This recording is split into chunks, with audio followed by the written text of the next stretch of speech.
Magandang umaga, ngayon po ay araw ng Linggo, July 21, 2024 at update po muli sa lagay ng panahon.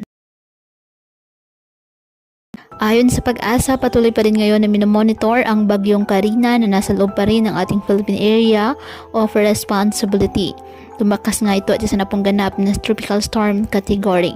Posibleng lumakas pa ang nasabing bagyo habang kumikilos pa kanluran, hilagang kanluran at inaasahang aabot ito sa typhoon category sa araw ng Martes habang nasa silangan ng Batanes sa extreme northern Luzon. Ayon sa forecast track ng Pag-asa, hindi ito inaasahang tatama sa anumang bahagi ng ating bansa at posibleng tatama sa eastern China. Ngunit papalakasin nito ang habagat o southwest monsoon.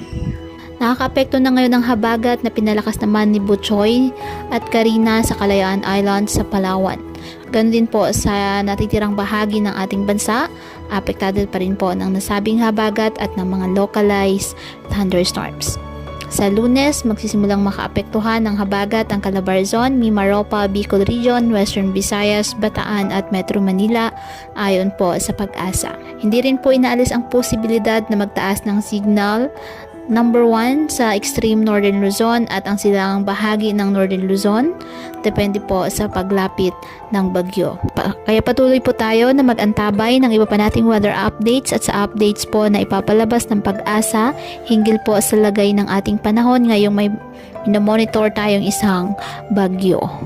Kaya patuloy po natin na pinag-iingat ang ating mga kababayan sa banta po ng mga pagbaha at pagguho ng lupa, lalo na po kapag may malalakas na ulan, at ugaliin na magdala palagi ng payong o kahit anumang panangga sa ulan sa tuwing lalabas po ng ating mga tahanan.